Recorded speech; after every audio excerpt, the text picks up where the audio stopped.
There's a story about a meme that turned into $1 million overnight. But the twist, the creator vanished without a trace. It starts on an uneventful day with a simple cat meme posted out of boredom.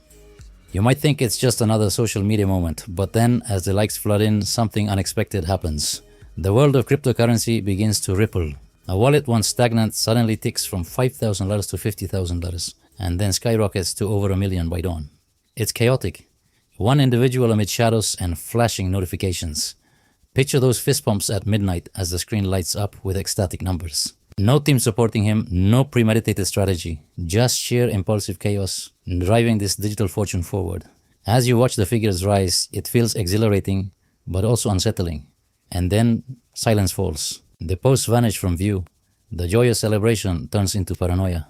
Was it all too good to be true? Friends who once cheered now seem suspect. Perhaps they were never real friends at all. In a moment of vulnerability, he logs off for what turns into forever. He disappears completely, leaving behind nothing but whispers and wild speculation. What was the price of that fleeting success? Fame came easy, but at what cost? Imagine sharing this mystery at dinner with friends. How did a single meme ensnare someone so deeply that they abandoned everything? What happened in that dark net of virality? Comment your theories below and prepare for part 2. Because truth is often stranger than fiction.